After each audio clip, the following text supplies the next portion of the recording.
outra Cara, lenda, né, que a gente escuta. cara. O treino para ectomorfo, o treino para endomorfo, existe isso, Rodrigo? Cara, o treino pro biotipo é como se fosse o horóscopo da musculação, tá ligado? Você vê lá, tá o cara, a menininha chega pro cara e pergunta, pô, que signo que você é? Eu sou unicórnio. Daí a menina fala, pô, esse signo não existe. Daí ele olha e fala, pá, mas não existe, cara. Você predeterminar a personalidade de uma pessoa e o que vai acontecer na semana dela só porque ela nasceu em tal dia, cara, é um negócio absurdo. Você vai tomar um cancelamento da galera. Desculpa, gente, eu tô aqui pra trazer ciência pra vocês. Não é o que eu acredito. Eu vim pra ser eu mesmo. Pedrão? Ah, tá. Cara, então, é a mesma coisa de você predeterminar qual vai ser o melhor treinamento daquela pessoa com base na estrutura óssea dela, cara. Cara, onde começou essa história de biotipo, de predizer o que vai acontecer? Isso aconteceu, acho que foi anos 60, 70, um cara lá que era um psicólogo que tinha uma teoria e ele tentava predeterminar o comportamento criminoso das pessoas com base na estrutura física delas. Por exemplo, o cara que é ectomorfo ali, ele tem uma personalidade tal, é só um exemplo, mas ele é mais predisposto a crimes de falsidade ideológica, de golpes, etc. O cara mais mesomorfo ali, ele é mais predisposto a crimes violentos, cara. O cara tinha a teoria com base nisso, tipo um negócio viajado, cara. É algo que tanto o eugenista que fala, você tentar... Isso é meio que ciência nazista, né, cara? Exatamente. Eu não ia falar aqui porque, cara, mas se tu permite. Total, mas ciência do nazista. Inclusive, o estudo foi feito num presídio, não sim, foi? Tipo, a amostragem, né? Sim.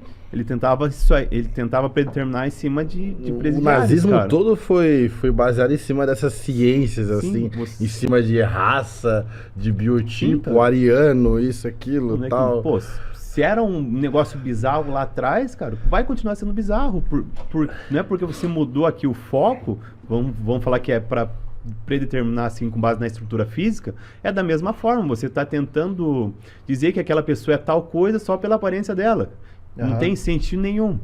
Então, depois de um tempo assim, esse cara foi rechaçado pelo mundo acadêmico, pelo meio científico, porque o estudo dele era todo fraudulento, era cheio de mentira e tal. Teve pessoas que trabalharam com ele que falaram das fraudes estatísticas do estudo dele. Só que quando você conta uma mentira e ela é bem disseminada, ela demora assim para ser desmascarada. Às vezes ela vai ser contada a vida toda, por mais que a verdade já tenha vindo à tona. Então o pessoal pegou essas ideias dele e trouxe para a área do treinamento. O ectomorfo, ele é o cara com a estrutura óssea mais estreita, longilíneo, e se ele fazer treinamentos de alto volume ali, muito frequentes, ele vai catabolizar. O mesomorfo pode fazer qualquer treino, ele tem resposta boa. O endomorfo tem que treinar com intervalo curto e trocentas séries de exercícios combinados, cara.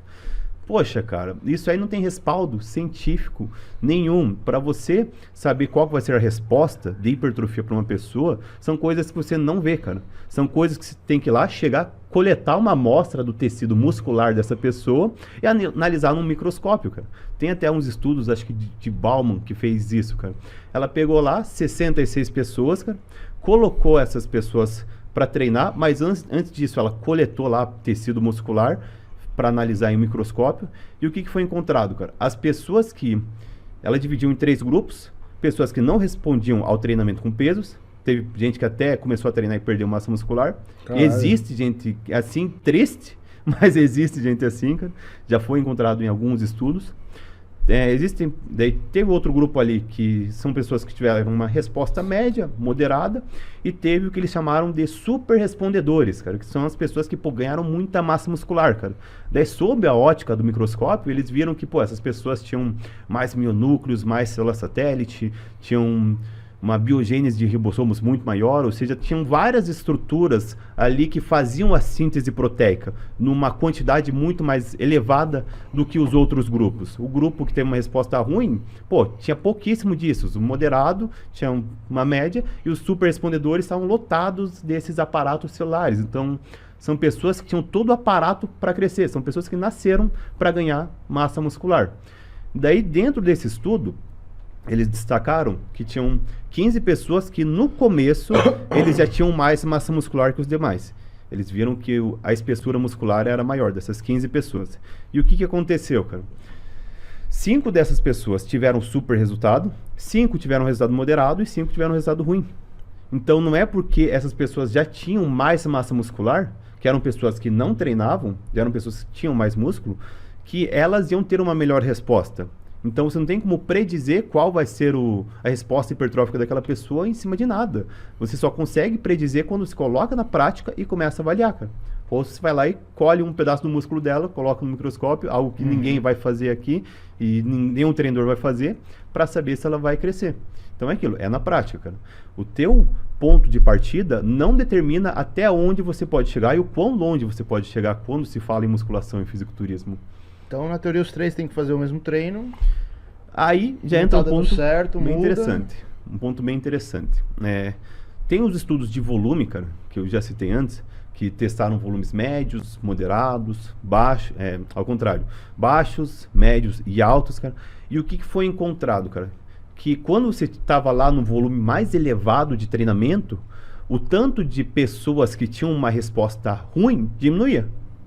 Você tinha menos non-responders, que eles chamam, que são pessoas resistentes ao treinamento de musculação. Então, muitas vezes, o que seria o ectomorfo, ele tinha que treinar mais. Não menos, cara. Se ele já é resistente para o ganho de massa muscular, muitas vezes o que falta para ele é treinar. Se ele treina mais, pode dar resultado. Cara, que louco, mano. Então, cara, acho que essa é a primeira abordagem que tem que tentar para quem não responde, para quem não tem um bom resultado. E da parte estatística, cara, quem teve resultado moderado naquele estudo eram 66 pessoas, teve 32 que tiveram resultado moderado. Então, era um pouquinho menos da metade. Teve daí, acho que 17 com bom resultado e 17 que perderam massa muscular. Então, estatisticamente, por esse estudo, algo em torno de 50 pessoas tem uma resposta média ao treinamento e 25 não tem sorte, 25 nasceu para isso. Mas, claro, tem estudos mais precisos, mas aí já dá uma certa estimativa, cara. Uma amostragem maior, talvez a história mude. Louco. É legal desmitificar. Pra dieta tem muito isso também, né? Os caras acham que tem a dieta pro endo, a dieta pro... Cara, isso aí não tem sentido nenhum, cara. Se os cálculos de gasto calórico são indiferentes de você ser ecto, meso, endo, às vezes vai ter alguns cálculos ali que levam em conta o percentual de gordura e para estimar, daí um percentual mais alto não vai subir tanto o aporte calórico. Só que mesmo assim, muitas vezes você coloca ali, faz o cálculo por uma pessoa, 2 indivíduos com o mesmo peso ali, mesma estrutura muscular, mesmo treino, mesmo tudo, só que um deles ganha peso, o outro deles perde peso. Então é aquilo, você faz o cálculo, coloca o inicial e vai avaliando, porque tem um pouco dessa parte de individualidade também na parte dietética.